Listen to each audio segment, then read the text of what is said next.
തലമുറയെ പിന്തള്ളി അഭിപ്രായങ്ങളും ചിന്തകളും വെട്ടിത്തുറന്നു പറയുന്ന ജനറേഷൻ Z. 1995-നും 2010-നും ഇടയിൽ ജനിച്ചവരാണ് ജെൻസി അഥവാ ജനറേഷൻ Z. ജോലി മടുത്താൽ രാജിവെക്കുന്നത് സമൂഹ മാധ്യമങ്ങളിലൂടെ പങ്കുവെക്കുക, ജീവിതത്തിൽ നേരിടുന്ന നിരാശ സമൂഹ മാധ്യമങ്ങളിൽ വ്ലോഗ് ആക്കുക, അങ്ങനെ നെഗറ്റിവിറ്റികളെ പോസിറ്റിവിറ്റി ആക്കുന്ന ഒരു തലമുറ.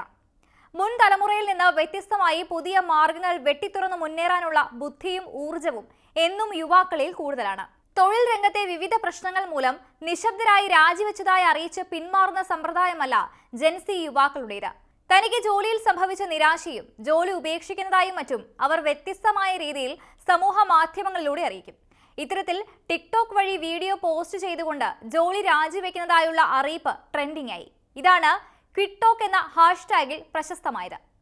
പുത്തൻ കാലത്തിന്റെയും പ്രതീക്ഷയുടെയും എല്ലാം പ്രതീകങ്ങളാണ് എല്ലായ്പ്പോഴും യുവാക്കൾ. പുതിയ കാലത്ത് ഇപ്പോൾ ഉയർന്നു കേൾക്കുന്ന ജെൻസി അഥവാ ജനറേഷൻ Z കാറ്റഗറിയിൽപ്പെട്ടവരുടെ പ്രത്യേകതകൾ എന്തൊക്കെയാണെന്ന് നോക്കാം. സമൂഹ മാധ്യമങ്ങളും മറ്റും നിത്യജീവിതത്തിലെ ഓരോ കാര്യങ്ങൾക്കും കൂടുതലായി ഉപയോഗിക്കുന്ന ആദ്യ തലമുറ കൂടിയാണ് ജെൻസി. സ്വാഭാവികമായും തൊഴിൽപരമായ കാര്യങ്ങളും അവർ തികച്ചും നാടകീയമായും യഥാർത്ഥമായും അതിനപ്പുറവും പങ്കുവയ്ക്കും. തങ്ങളുടെ കഴിവുകൾ സമൂഹ മാധ്യമങ്ങളിൽ വീഡിയോ ആയോ റീൽസോ ഷോർട്സോ ആയോ പോസ്റ്റ് ചെയ്യുന്നവരാണ് ജെൻസി കാറ്റഗറിയിലുള്ളവർ.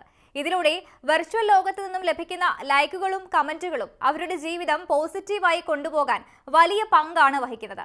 ഇത്തരത്തിൽ സാധാരണ ജീവിതത്തിൽ ചെയ്യുന്ന കാര്യങ്ങൾ വരെ സമൂഹ മാധ്യമങ്ങളിൽ പങ്കുവെക്കുന്നതിനൊപ്പം ഇപ്പോൾ തൊഴിലുമായി ബന്ധപ്പെട്ട കാര്യങ്ങളും ഇവർ പോസ്റ്റ് ചെയ്യുന്നുണ്ട്.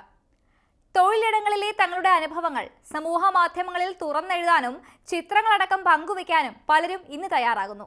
ഇതിനൊപ്പം അവിടങ്ങളിലെ മോശം അനുഭവങ്ങളും പുറത്തു വരുന്നുണ്ട്.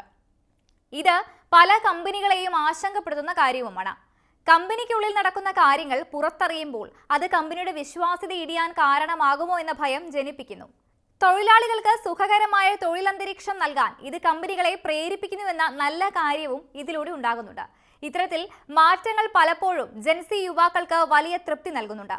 എന്നാൽ ചിലപ്പോഴെങ്കിലും ഇത്തരം പ്രവൃത്തികൾ എടുത്തുചാട്ടവുമാകാറുണ്ട്.